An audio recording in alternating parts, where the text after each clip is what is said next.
Blessed morning to all of us, mga kapatid. At una-una po sa lahat, salamat sa ating presider, no? Napaka-energetic niya. Talagang dinadala niya yung crowd kasi napakatahimik, napakaseryoso. Yung iba, di man lang ngumiti. Ano po? Yung presider natin dito talagang ginagawa niyang lahat para lang ngumiti kayo, makipag-participate ang bawat isa. Amen. Thank you po, Kuya Rodel, sa isang energetic na at masayang pag-presider. Inulit ko, blessed morning sa ating lahat. And welcome po ulit sa ating mga visitors noong nakaraan. Sila Sister Ana, Sister Ira. And now, meron silang kasamang bago. Si Sister Chris. Christy or Chris? Chris lang. Okay. And of course, ating kapatid na fresh from Philippines. Galing vacation, welcome po ulit, Ate Lani. And si Brother Joel. And tuloy, nakalimutan ko, no? Brother Joel. No, sa tinagal-tagal na hindi natin siya kasama. Welcome back again. Praise the Lord. Amen. Nakakatuwa na maayos ka nakabalik. Praise the Lord. And wala na po ba akong na-miss? Okay. So, dadako tayo sa ating message, mga kapatid. This month of January, we always have new faces or visitors. I know all of us sometimes sobrang busy sa work. Sometimes naman is okay lang. Di ba? Then sa family, paglilipat doon sa bagong church, building, no? God willing, kasi nagsisiksikan na tayo dito. Praise God. At kung ano-ano pang mga ginagawa natin. This time is masasabi nating our quality time to God. Sabi nga ng ating presider kanina, binigyan natin ng sapat na oras ang ating Diyos, kaya nandito tayo ngayon. Amen? I want you to relax and feel comfortable. Amen? Even maybe some of us have a bad day, have a bad mood, magulo ang isip, pero this time I want you to relax and feel comfortable. Then, listen through the voice of God sa pamamagitan ng kanyang mga salita. Huwag mo muna nating isipin yung mga problema, yung mga gagawin natin later on, o kaya yung ating work. No, isang tabi muna natin ang mga yan. Then, focus to God. Amen po ba? Praise God, ang aking babahagi sa inyo ngayon. Okay, bago ko sabihin yung title ng aking babahagi sa inyo ngayon, ano yung pinag-aralan natin last Friday? 4F, yun yung 4 ways to have a good start. Praise God. Doon pa lang sa ating exhortation, napakaganda, nothing is impossible with God.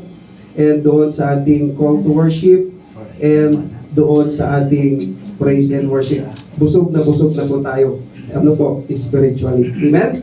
Okay, ang aking babahagi sa inyo ngayon is requirements for a Christian walk. O sa Tagalog, mga kinakailangan para sa Kristiyanong paglalakad. And our main text can be read in 1 Thessalonians chapter 4 verses 1 to 8, King James Version. Pero ako kasi gumagamit ako ng mga iba't ibang version. Okay? Basahin ko sa inyo 1 Thessalonians chapter 4 verses 1 to 8. It says, "Furthermore, then we beseech you, brethren, and exhort you by the Lord Jesus, that as ye have received of us, how ye ought to walk and to please God." Mahirap kasi pag King James eh. "So ye would abound more and more. For ye know what commandments we gave you by the Lord Jesus, for this is the will of God, even your sanctification, that ye should abstain from fornication, that every one of you should know how to possess his vessel in sanctification and honor. Verse 5, not in the lands of concupiscence, even as the Gentiles which know not God, that no man go beyond and defraud his brother in any matter, because that the Lord is the avenger of all such, as we also have forewarned you and testified. Verse 7, for God hath not called us unto uncleanness, but unto holiness. He therefore that despiseth not man, but God, who hath also given unto us His Holy Spirit. May I request all of you to stand up. Let us pray. Panginoong Diyos, salamat po muli sa mga sandaling ito. Salamat sa mga salita mo kanina na aming napakinggan, Panginoon. Salamat sa mga awitin, Panginoong Diyos. Salamat sa mga tao na patuloy mo na ginagamit sa iglesyang ito, Panginoong Diyos. Salamat din po sa buhay ng bawat isa na nandito ngayon. Panginoong Diyos, Ikaw po siyang mag-ihayag, ang katotohanan mo siyang mapakinggan, Ikaw po siyang makita, Panginoong Diyos, nawag yung mga salita ay mag-benefit sa bawat isa, Panginoong Diyos. Let the Holy Spirit help us na maipamuhay namin ang mga ito. Lahat ng ito, we pray in your Son, Jesus. Amen and amen. Mahal na kayo mga kapatid. May katanungan ako sa bawat isa. How is your walk with the Lord today? Kumusta ang paglakad mo kasama ang Panginoon ngayon? Mukhang nakangiti si Sister Deborah. Masaya ata. Ano po? Kapag ang isang tao ay dumating na or dumating sa nagliligtas na biyaya ng Panginoon Jesucristo sa pamamagitan ng pananampalataya or the saving grace of the Lord Jesus Christ through faith, anong mangyayari?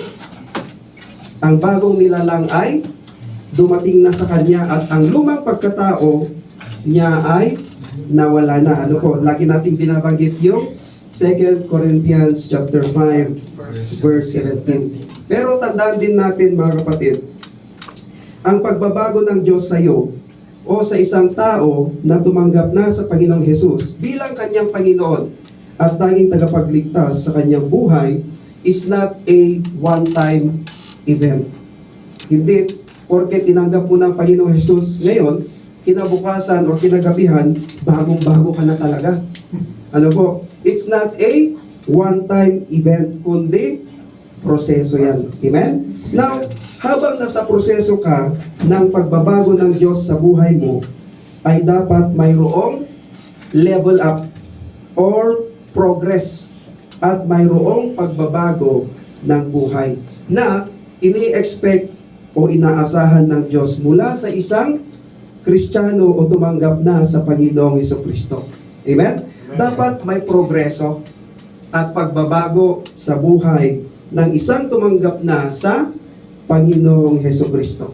Praise God. Paano mo malalaman na ikaw ay may progreso at may pagbabago ng iyong buhay? How? Isipin mo yung dati mong buhay na wala pa si Kristo sa iyo. And ngayon na tinanggap mo ng Panginoong Jesucristo, ano kaya ang buhay na mayroon ka na? May changes ba? O wala? O katulad pa rin ng dati? Kaya balik tayo sa aking katanungan kanina mga kapatid. How is your walk with the Lord today? Kumusta ang paglakad mo kasama ang Panginoon ngayon? Mayroon bang progreso sa iyong spiritual life? Mula noong ikaw ay magdesisyon na makipag-isa at tumanggap na sa Panginoong Jesucristo bilang iyong Lord and only Savior. Amen. In 1 Thessalonians chapter 4 and 5, binanggit ni Apostle Paul ang practical na buhay Kristiyano. If we say practical, relating to action and practice rather than ideas or thought. Sinasabi ni Apostle Paul sa mga Thessalonian church na lumakad na masiyahan o malugod ang Panginoon. To walk, to please the Lord. At ganoon din sa atin bilang mga kabahagi na sa katawan or body or the church of the Lord Jesus Christ. Amen?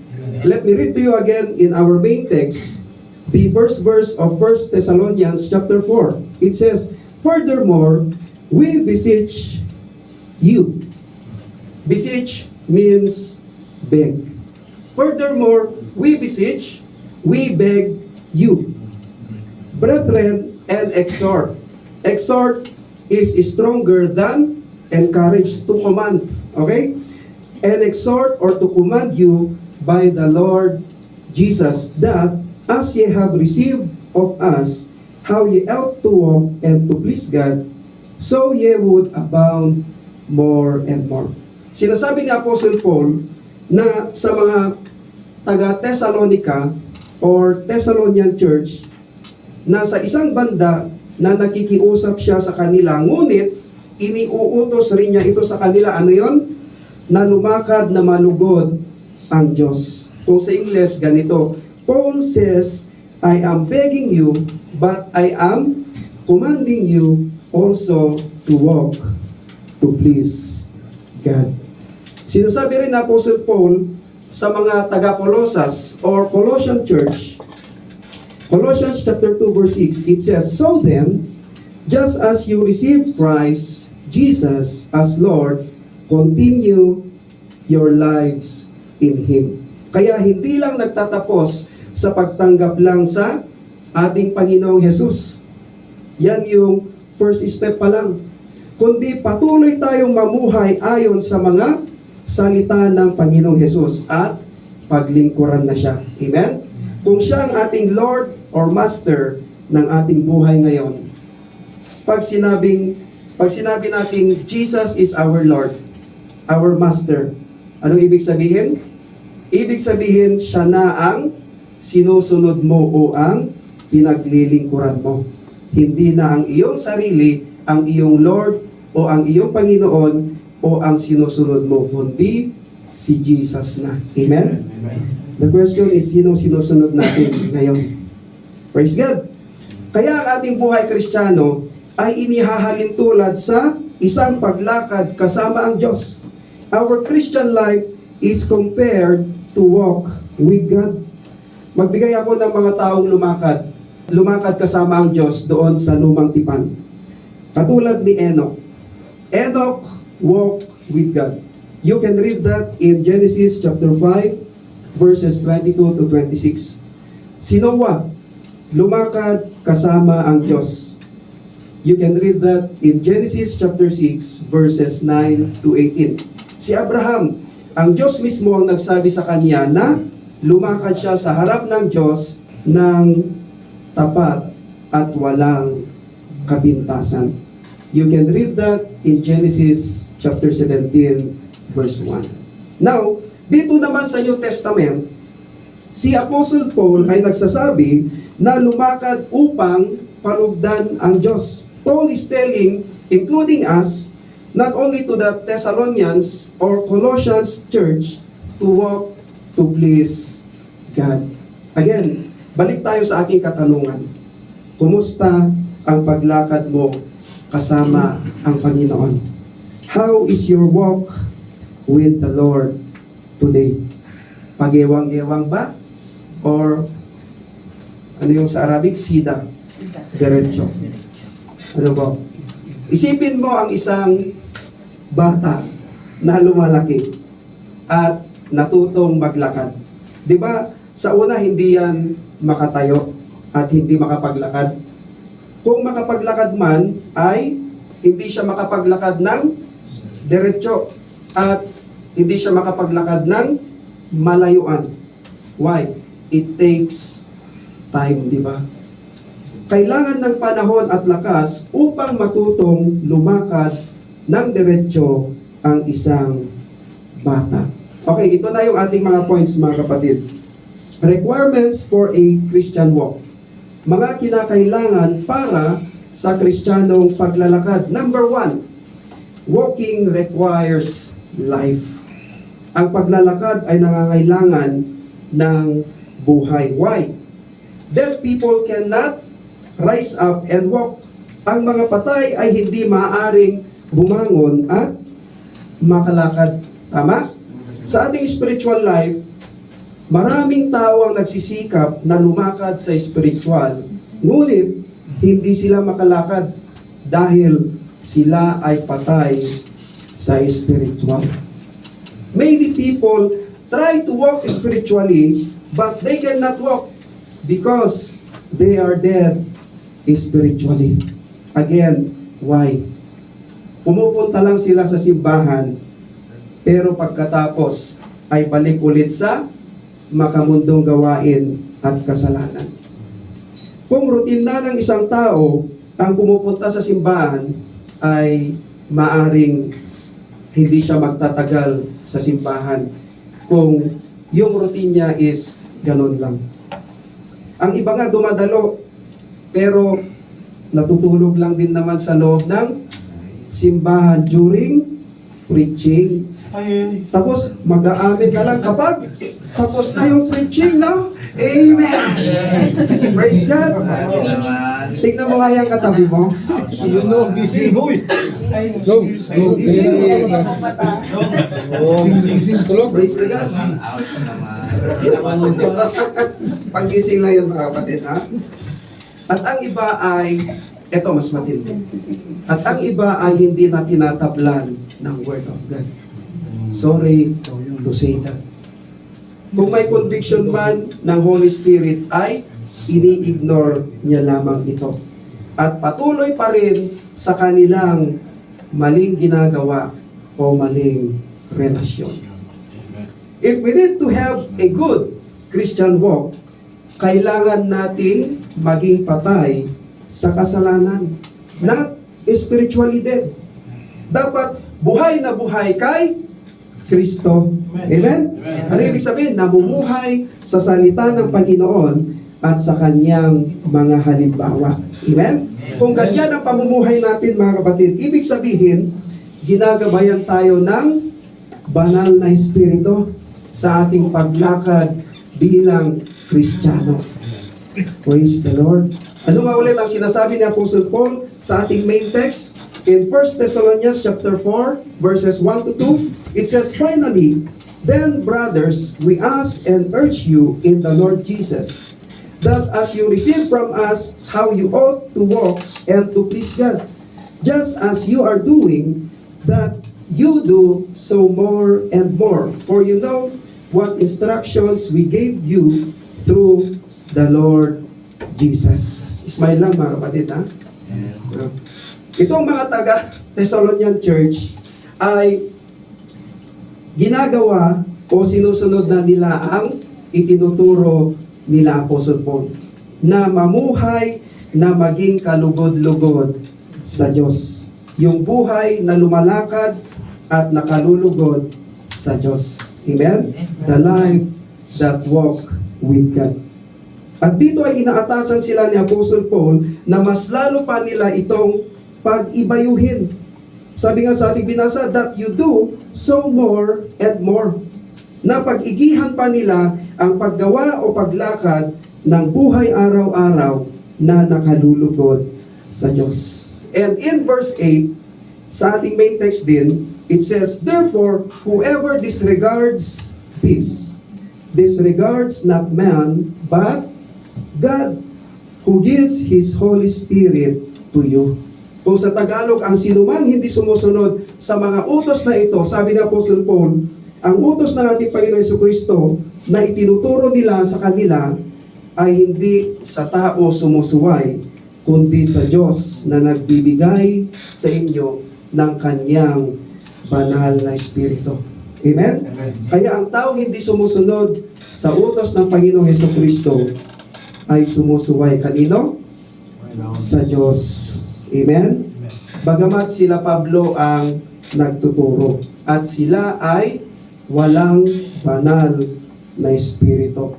Sila ay patay sa spiritual or spiritually dead kahit buhay sila physically.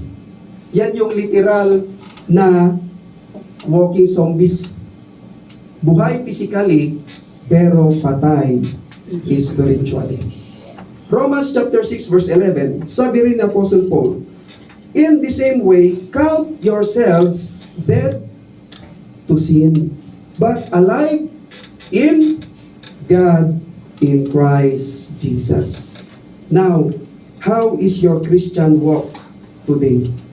Is it alive or dead? Praise God.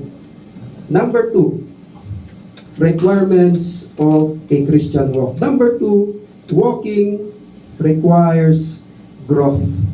Ang paglalakad ay nangangailangan ng paglago. Again, newborn babies cannot walk. Buhay sila, ngunit hindi sila makapaglakad dahil hindi pa sila lumalaki. In 1 Peter chapter 2 verse 22, it says, like newborn babies, crave pure spiritual milk, so that by it you may grow up in your salvation. Anong dapat nating gawin? We need to nurture in the Word of God for a healthy Christian walk. Kailangan nating pakainin o alagaan ng salita ng Diyos ang ating sarili para sa isang malusog na Kristiyanong paglalakad. Amen? Binigyan ka na ng Diyos ng kakayahan or capacity na lumakad sa mga panibagong paglakad. The capacity to walk in new ways. Ngunit, kailangan mong kumain para sa paglago. At iyon ay mula sa salita ng Diyos. Pero, hindi lang dapat tayo lumago sa kaalaman ng salita ng Diyos, kundi lumago sa pagtupad ng salita ng Diyos. Amen? Amen. Maraming mga lumago sa kaalaman pagdating sa salita ng Diyos. Ang gagaling nila dito. Pero, bagsak naman pagdating sa pagsasabuhay nito. Okay, balik tayo sa ating main text in 1 Thessalonians chapter 4 verses 4 to 5. It says that each one of you know how to control his own body in holiness and honor, not in the passion of lust. Paano mo malalaman kung ikaw ay lumalago o nagmamature na sa iyong buhay spiritually? Paano? Kung nakokontrol mo na ang iyong sarili sa banal at marangal na pamamaraan at hindi na sa makamundong pagnanasa. Tandaan natin, nagagawa natin yan sa tulong ng banal na Espiritu. Amen? The more sana na natututo tayo sa Word of God, ay the more sana na naisa sa buhay natin ang mga ito. Amen? Amen. Ngayon ay may ilang bagay na maaaring makapigil sa iyong paglago. Ano kaya mga yan? Magbigay lang ako ng dalawa. First is katamaran or laziness. Hindi ka nalalago sa knowledge pagdating sa Word of God kung tamad kang dumalo, makinig, magbasa, at mag-daily devotion nito. Praise the Lord, maraming nakangiti. Kaya, hindi mo ito masyadong may apply sa iyong buhay dahil kulang ka sa kaalaman. Paano mo may apply yung Word of God kung hindi naman natin alam ang mga ito? Kung alam lang natin, God is love. Naku, baka maligaw ka pa niya. Di ba? Kasi God is love. Kahit ano na ginagawa mo, God is love. Secondly, self-will and disobedience. Sariling kalooban lang at pagsuway. Some Christians ay nahahadlangan ang kanilang paglago sa buhay. Paglago sa spiritual dahil sa ilang mga desisyon sa kanilang buhay ay sarili lang nilang kagustuhan o sarili lang nilang kalooban at kaparaanan. Maaring patungo pa rin sila sa isang magandang direksyon. They are prosperous, may pera at kayamanan. Ngunit, walang spiritual na paglago na siyang mas importante sa buhay Kristiyano. Amen. Dahil yan ang mas nakalulugod na buhay o paglakad sa Diyos. Amen? Amen. Tandaan, ang pagsuway or disobedience sa salita ng Diyos at walang pagpapatawad ay ang buhay o paglakad na hindi nakalulugod sa Diyos. Now, kumusta ang paglakad mo ngayon? bilang isang Kristiyano? Lumalago ba or lumalabo? Tignan mo nga yung katabi mo ulit. Lumalago ba or lumalabo? Lumalago pilay. Praise the Lord! Lumalago. Okay. Number 3, requirements for a Christian walk. Number 3, walking requires liberty. Ano yung other term ng liberty? Oh, liberty. Ang sarap nun, di ba? Liberty gatas, no? Walking requires liberty. Praise the Lord. Ano yung other term ng liberty? Freedom. Ayun, freedom. Ang paglalakad ay nangangailangan ng kalayaan. Ayun. Yun, yung church, di ba? Pangalan ng church natin, Jesus Christ, the Liberator, ang tagapagpalaya, ang ating Savior. Amen? Praise God. We need to be free to walk. Kailangan nating maging malaya sa bawat kapit ng kasalanan upang makalakad tayo. Kailangang makalag ang mga ito sa ating buhay. Ngayon, sino ang pwedeng makakapagpalaya lamang sa atin mula sa kasalanan? Amen. Ang ating Panginoong Hesus Kristo. John chapter 8 verse 36. It says, therefore, if the Son makes you free, you shall be free indeed. Sa Tagalog, ano sabi sa Tagalog? Kaya kung ang anak ng Diyos, Jesus, ang magpapalaya sa inyo, talagang magiging malaya kayo. Kailangan malinaw yan sa atin. Magiging malaya saan? Mula sa gapos ng kasalanan.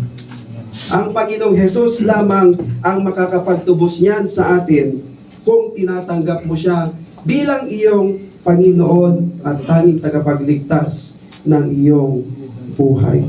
Amen? In Galatians chapter 5 verse 13, it says, for brethren, ye have been called unto liberty or freedom.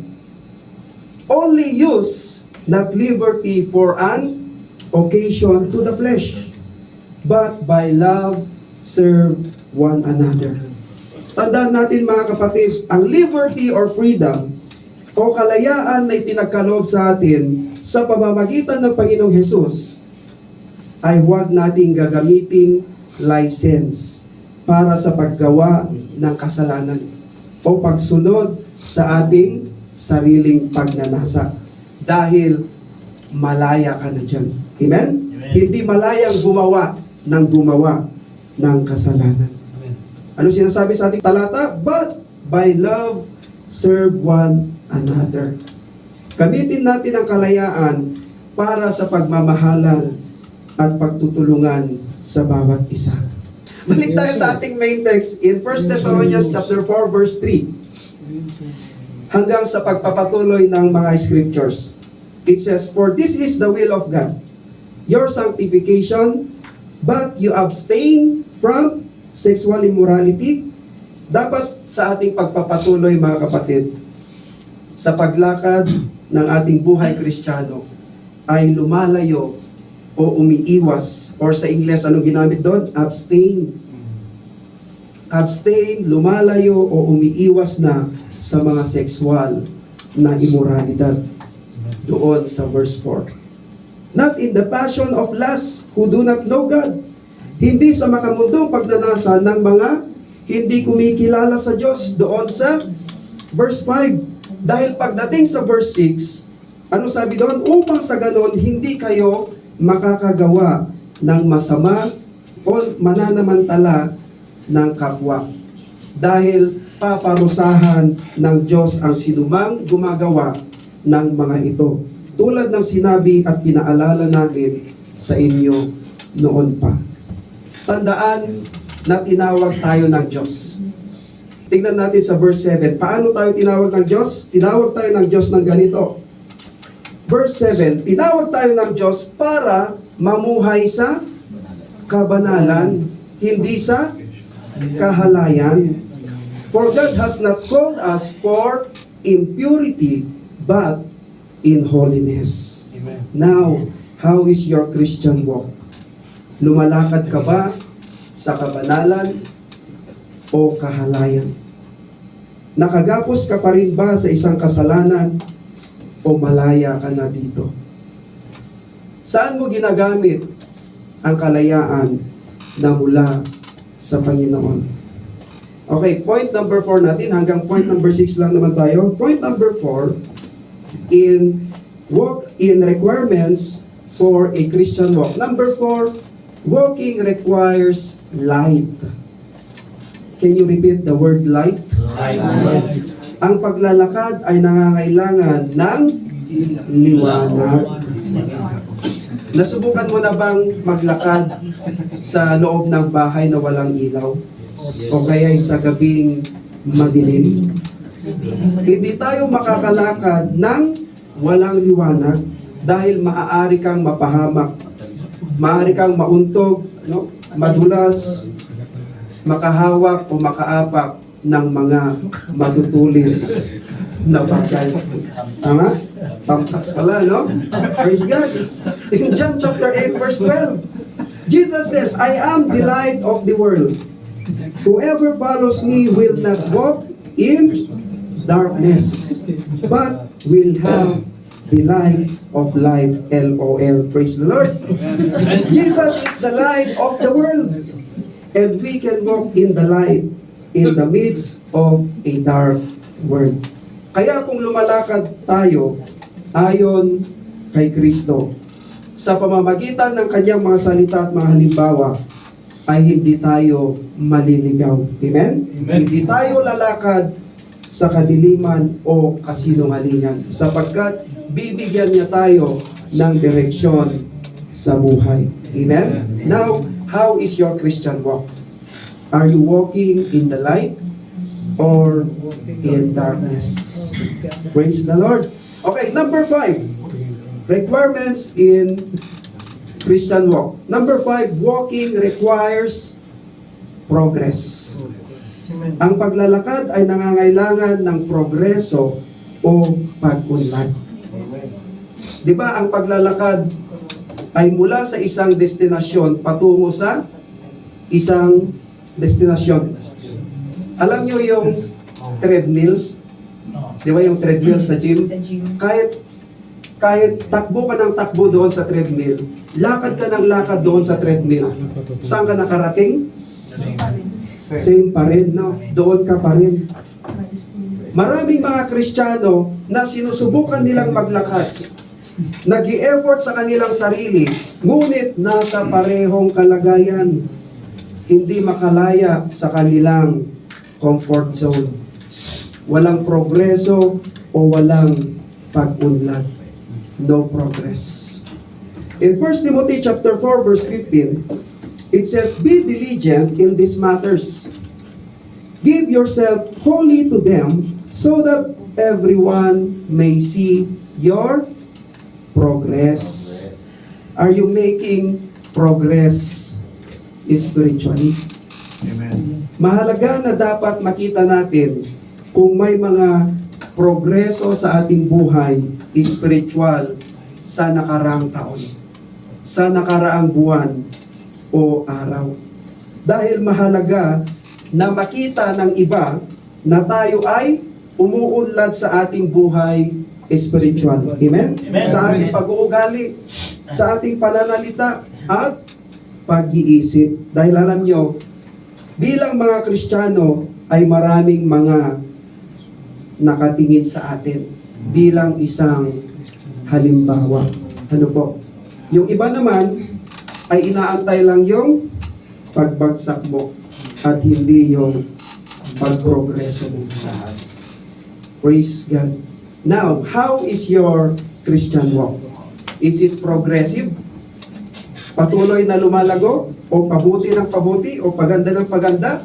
Or regressive? Hindi gaano umuunlad o pabalik sa dati? Or unprogressive? No progress. Okay, our last point, mga kapatid. Praise the Lord. Thank you, Lord. Yes, last point na. Woo! Take note na. Praise God. Okay, last point natin, number 6. Walking requires balance. Can you repeat the word balance? Balance. ang paglalakad ay nangangailangan ng balanse. Balik tayo sa aking halimbawa kanina na bata ka. When a baby walks, he or she needs a balance. Ilang beses mawalan ng balanse at natutumba ang mga bata na natututong maglakad. Maraming beses, di ba? In Christian walk, our balance is our doctrine and the new life in Christ. Inuulit ko, in Christian walk, our balance is our doctrine and the new life in Christ. Doktrina at ang bagong buhay kay Kristo. In 1 Timothy chapter 4 verse 16, napag-aralan natin ito nung nakaraan, chapter 6 pala yun ng 1 Timothy. 1 Timothy chapter 4 verse 16, it says, "Watch your life and doctrine closely." Titignan natin kung ano yung doctrine. "Persevere in them, because if you do, you will save both yourself and your hearers." Sinasabihan ni Apostle Paul si Timothy na maging maingat sa kanyang pamumuhay at doktrina. Ano yung doktrina? Lagi natin sinasabi ang doktrina or doctrine. Doktrina meaning yung teachings o itinuturo niya. Dapat balanse yun mga kapatid. Meaning, nagtutugma ang itinuturo niya at ang pamumuhay niya o ang natututunan mo sa Word of God at ang buhay mo. Amen? Hindi nagiging balance kung nagbabahagi o natututo ka sa Word of God pero hindi naman tumutugma sa buhay mo. Again, in 1 Thessalonians chapter 4 and 5, Apostle Paul is talking about the good Christian walk. Anong makikita natin dyan? Na mabuting paglalakad or paglakad? A good Christian walk is a walk of holiness. Ano nga ulit ang sinasabi sa ating main text? In 1 Thessalonians chapter 4 verses 3 to 7, it says, "It is God's will that you should be sanctified, that you should avoid sexual immorality, that each of you should learn to control your own body in a way that is holy and honorable, not in passionate lust like the pagans who do not know God, and that in this matter no one should wrong or take advantage of a brother or sister. The Lord will punish all those who commit such sins. As we told you and warned you before, for God did not call us to be impure, but to live a holy life." Nang si Apostol Pablo ay nagsasalita tungkol sa kabanalan or holiness, siya ay very specific dito mga kapatid. At ito ay tungkol sa mga kasalanang sexual or sexual sins. Dahil ang sexual immorality ay isang major, hindi minor, major o malaking problema in that culture sa paanong paraan. Common na sa kanila doon sa mga lalaki na kumuha ng higit pa sa isang asawa. Ano pa? Isang karangalan para sa isang babae ang maglingkod bilang patutot sa templo. Ano yung patutot? Prostitute. At ang homosexuality ay karaniwan nasa kanila. No? Yung mga kalalakihan ay ginagawa nilang sex slaves nila, yung kanilang mga aliping mga kalalakihan. Kaya yung mga bagong converts na lumaki sa ganong kultura ng kasalanan ay dapat turuan nila Pablo ng katotohanan ng Diyos. Kung titignan natin sa ating kapanahunan ngayon, ay halos kapareho ng mga panahong yan. Sexual immorality is the sin of this culture. Tandaan, galit ang Diyos o pinaparusahan ng Diyos ang mga taong gumagawa ng mga ganong kasalanan. 1 Thessalonians chapter 4 verse 6, "The Lord will punish all those who commit such sins." Now, How is your Christian walk? Are you walking in balance of doctrine or teachings and a new life in Christ? Or imbalance? Nakikinig lang pero walang pagsasabuhay. Praise God. Sa ating pagtatapos mga kapatid, finally, nais kong basahin ulit sa inyo ang ating main text. Tandaan natin ito. In 1 Thessalonians chapter 4 verses 7 to 8. It says, "For God did not call us to be impure, but live a holy life. Therefore, anyone who rejects this instruction does not reject a human, but reject God. The very God who gives you His Holy Spirit."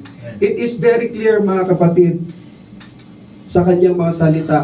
It is very clear na ito ay instruction given by God. Amen? Not only to the Thessalonian and Colossian churches, but also to us and to all who accepted the Lord Jesus Christ as their Lord and only Savior. Amen? Dapat makita ang malaking pagkakaiba sa ating paglakad na mayroon na tayong Diyos ngayon kaysa dati na hindi pa tayo nakakakilala sa Panginoong Jesucristo. May malaking pagkakaiba ba? Now, are you willing to take this walk with God? Handa ka bang gawin ang paglalakad na ito kasama ang Diyos? Again, ano yung katanungan ko kanina? How is your life today? Nabibigatan ka ba sa iyong mga napakinggan doon sa ating mga napag-aralan? That walking with God requires life, growth, liberty, life, progress, and balance. Alam nyo, handa pa rin ang Diyos na tulungan ka. Basta't bumalik ka sa Kanya at mag-decide na lumakad na sa kabanalan. Amen? Return back to Him and decide to walk in holiness. At bumalik tayo sa Diyos ng may pagsisisi at ng may malinis na puso ngayon. Palakpakan natin ang Panginoon. Let's go, magpo tayo ng lahat. Tayo muna ay mananalangin. Panginoong Diyos, maraming salamat po muli sa mga sandaling ito. Salamat, Panginoong Diyos, sa iyong mga salita. Niremind mo na naman kami, Panginoong Diyos. Salamat sa iyong instruction, Panginoon. Thank you, Lord. Thank you, Lord. This moment, mga kapatid, kung ikaw man ay naguguluhan, nagugulumihanan, hindi mo alam kung saan ang direksyon ng iyong patutunguhan. Doon sa ating mga napakinggan, that walking in God requires life. Lumalakad ka ba ngayon na patay spiritually? Yet dumadalo ka, nakikinig ka ng mga Word of God, but in your own personal life, ay hindi mo maramdaman na lumalakad ka ayon sa salita ng Diyos. Walking with God requires progress. Mahalaga na makita natin that we are progressing spiritually. In this life, maraming mga struggles, maraming mga hadlang na pwede kang hadlangan sa iyong paglago, sa iyong pagprogreso. Pero lagi nating tandaan, mga kapatid, we need to rely in the power of the Holy Spirit. Hayaan natin na ang banal na Espiritu ang siyang gumabay, mag-guide sa ating buhay. Let us allow the Lord Jesus Christ, na sinasabi natin, He is our Lord and Savior. kung si Jesus talaga ang Lord or Master o Panginoon ng iyong buhay. Siya ang sundin mo, kapatid. Hindi ang iyong pansariling kagustuhan, pansariling desisyon sa buhay, pansariling kaparaanan. Give it all to Jesus because He cares for you. He cares for us. He loves you. He loves us more than we love ourselves. Kung makita natin yung pagmamahal ng ating Panginoon, we can lay down our lives to Him. Kung makita natin yung Kanyang kagandahang loob sa atin, may bibigay natin yung worthy na pagsisilbi sa Kanya. Yes, Lord. Gaya ng ating mga inawit kanina, be still, mga kapatid. Be still. Manatili ka. Let God fight for you. Kung hindi mo na kaya, ibigay mo ito sa ating Diyos. Hindi na talaga natin kaya yan, mga kapatid, kung tayo lang. In our own might and power, hindi natin yan kaya. Pero, gaya ng sabi ng ating exhortation kanina, for with God, nothing shall be impossible. But we need to have a submissive heart. Amen? Ipagkaloob natin ang lahat sa ating Diyos. Magpasakop tayo sa Kanya. And one day, sabi nga niya, sa ngayon, hindi mo pa maiintindihan ang aking ginagawa sa iyo. Lihim na gumagawa ang Diyos sa buhay natin. Pero soon, makikita natin, may sisigaw natin na, thank you, Lord! Thank you, Jesus! Napakabuti mo sa aking buhay at sa aking pamilya. Salamat, Panginoon. Salamat sa mga struggles. Salamat sa mga bagyo ng buhay.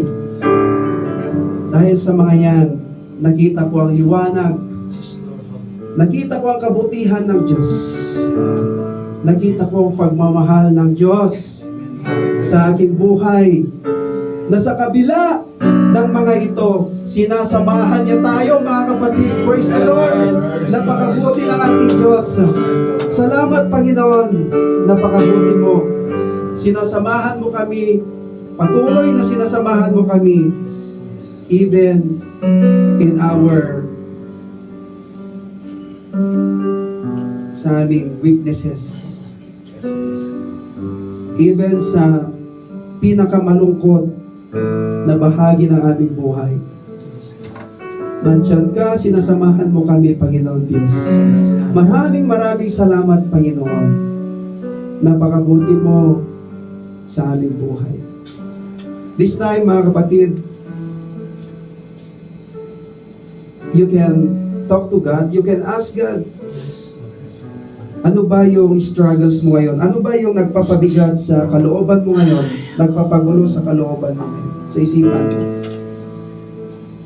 Bigay mo ito sa Lord. Sabihin mo sa Kanya, Lord, hindi ko na kaya ito. Alisin mo na ito, Panginoon. Remove these burdens in my heart. Remove these burdens in my life na siyang naghahadlang sa aking paglago sa spiritual, sa aking paglapit sa iyo, sa aking paglilingkod sa iyo, Panginoon. Tanggalin mo lahat, Panginoon, ang anuman na hindi maganda sa aking puso. Praise God. Yes, Lord.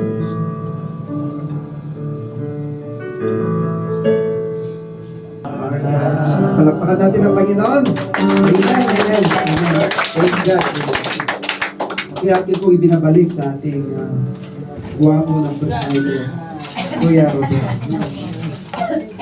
Okay na guwapo. Amen. Praise God. Thank you, Papa, sa iyong binahagi sa amin, no? Hallelujah, hallelujah. Praise God.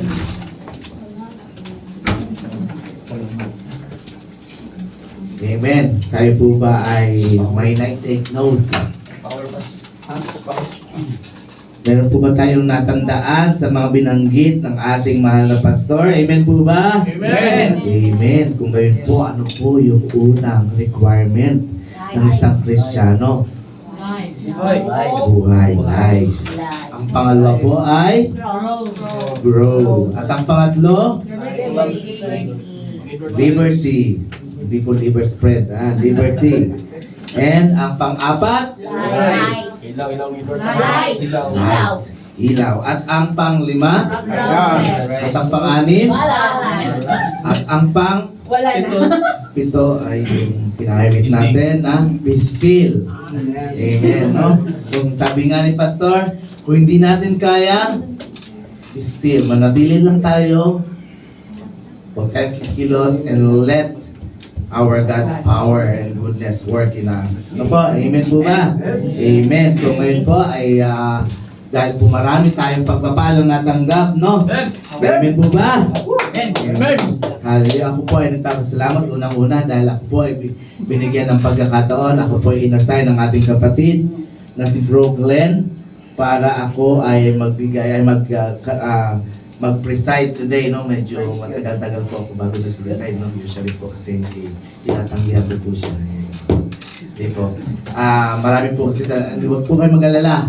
One of these days, one of these Fridays, kayo naman po yung tatayo dito para magkaroon kayo ng chance to preside and to live yung goodness ng ating Lord sa atin, no? So praise God, dahil ako ay patuloy na ginagamit ni Lord sa kanyang gawain, sa kanyang ministeryo. And hopefully, ay sa mga susunod na mga araw, mga buwan, mga linggo, ako po ay muling tayo para mag-bless sa inyo. Amen. No? Cebuano version Sabay mo. sa Tagalog ano to eh? Gaano man kalayo ang langit. Yan na?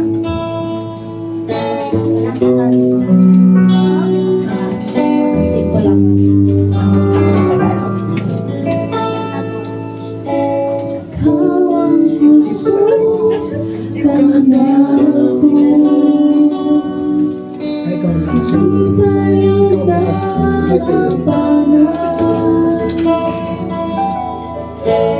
Ibuwabot mo ang problema Problema ikapahimulan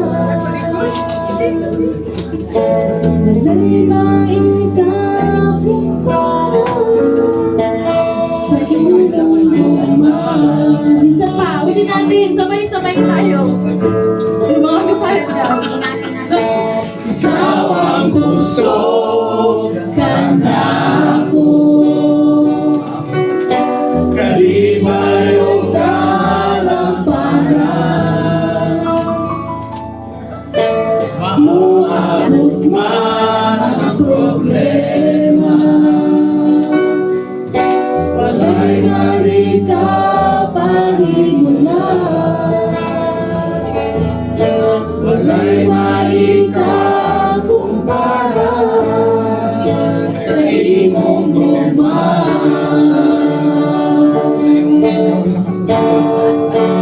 Unsa man kalayo ang langit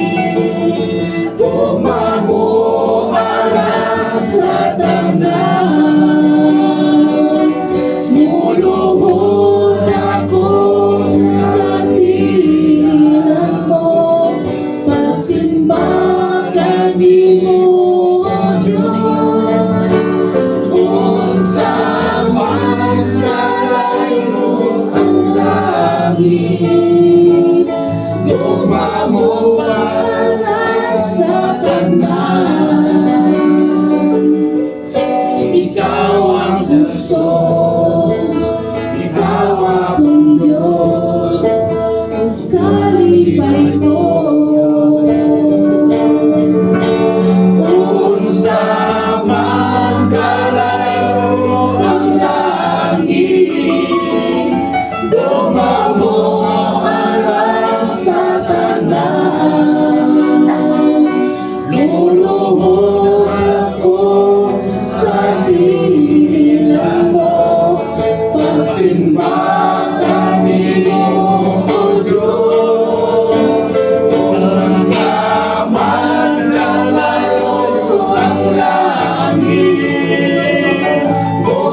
Oh, di ba? Bisaya na kayo.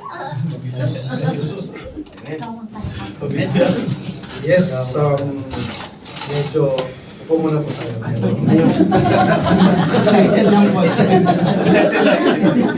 Magbibigyan lang po ako ng konti para maintindihan po natin yung pagbibigay po natin.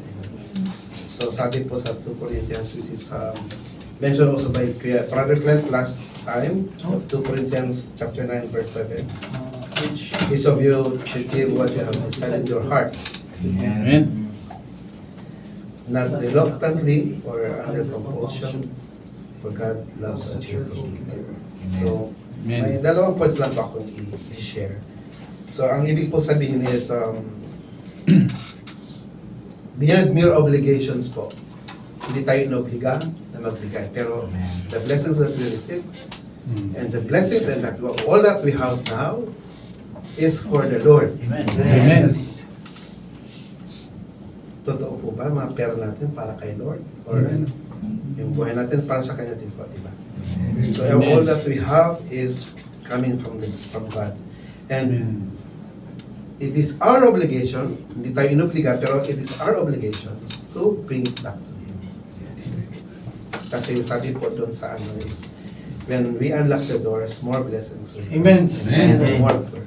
So yung tithes and offering po natin is means that we are supporting our church. Hindi naman pwede tayong pumunta dito para mag-church lang.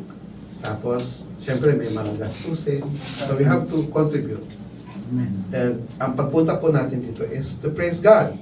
Amen. And all the things that we give, yung ministry po natin na nasa church, is all to praise God. So yun lang naman po ang gusto mangyari ng Lord sa atin, is to always praise Him. Regardless if you are down, yung sabi ni Pastor kanina, kung nasa kailaliman tayo ng kadiliman, we always praise God. All the problems, we have to praise and give thanks to Him. Alright, so magtayo po. Ituon po natin sa ating tithes and offerings. Gracious God, we thank you for the opportunity to appear before you and bring our offerings today. We pray that you bless us abundantly as we give our offerings. Just as you have promised in Philippians 4:19, please supply all our needs according to your riches in glory in Christ Jesus. Dear Lord, we come before your tabernacle today as we give our offering. Please be merciful to us and accept our offering. Please bless us in abundance as you have promised, for you have instructed us to give cheerfully. You are God who knows the heart of man. Please make our hearts right with you to give cheerfully and makes us experience your love. We pray that you open the windows of heaven for us and pour down for us blessings until there is no more need. We recognize that every good and perfect gift comes from you, Lord. We have come unto you our offerings today, acknowledging that it is you who has given us the power to make well. We ask all our prayers in Jesus' name. Amen.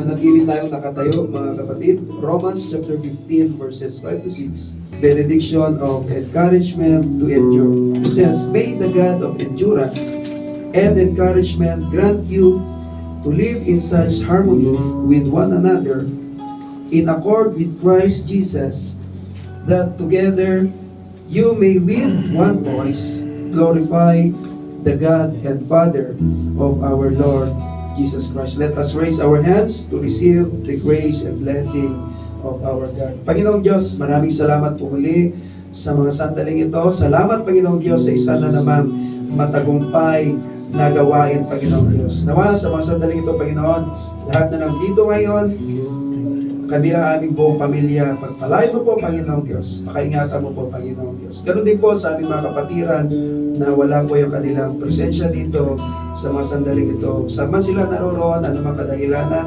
pakaingatan mo po sila Pagpalain mo rin po sila, Panginoong Diyos, kabilang ang kanilang buong pamilya.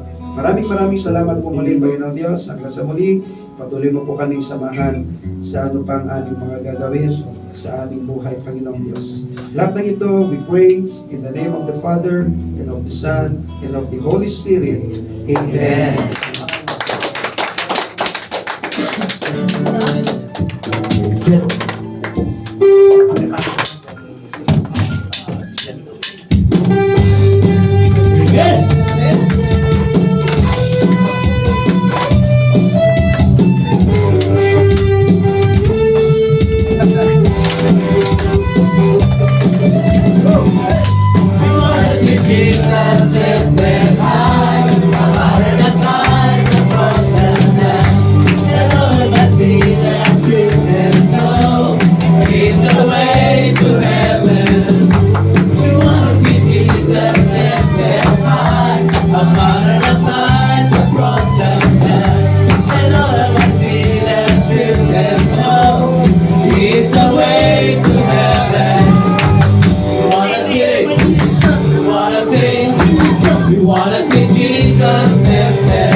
Jesus, live there.